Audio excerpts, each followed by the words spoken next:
Some news from the Texans relative to injuries. C.J. Stroud, not able to go, still in concussion protocol. Will Anderson, really talented young edge rusher, high ankle sprain. He's out. Blake Cashman, hamstring strain, out as well. That means Case Keenum is QB1 against the Browns. That from Aaron Wilson, a really good NFL reporter for the Texans. G. Bush, we know what Case Keenum is. You can't let Case Keenum beat you if you're the Browns. Hey, listen, I've always made the, it's tongue-in-cheek a little bit. I mean, I don't ever want to see anybody get hurt. But when you're the Cleveland Browns and you have your whole roster hurt, you just say, shout out to the Texans. You guys have had a good year. You have a good year. Don't want to risk injuries on anybody. However, it's the next man up mentality. And I wish you guys all the best of luck in your offseason.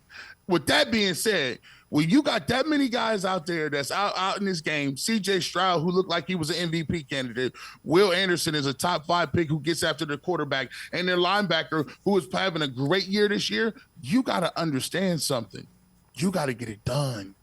There's today, next week, we need to get this done against Case Keenum. You know what he is. You understand his deficiencies. You know him intimately. He was a part of this team a couple of years ago. And what you got to do, if you're the Cleveland Browns, if there's ever a day you want to dial something up where you get a quick start, where you can score in your first series, where you get that ball back, put another touchdown or field goal on the board, put them behind the 8 ball and tell them to make Case Keenum, who, by the way, does not have a Tank Dell, who, by the way, Nico Collins will be playing in this football game from the looks of it. However, injured, banged up, not at 100%. So if you ever had a day as Kevin Stefanski in a game that you really wanted to give your defense a 14, a 10, 13, and God forbid 17-point lead, this is the game to do it on the road. Take them out of the game early. Let them know and understand that this game is going to be over quickly because you're going to have to pass the ball and get Myles Garrett,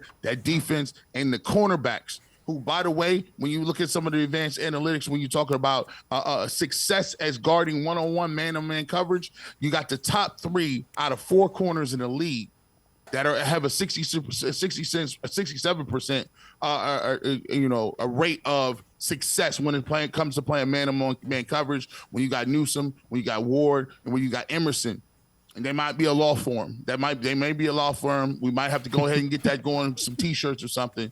But they locking everything down. Air traffic controllers.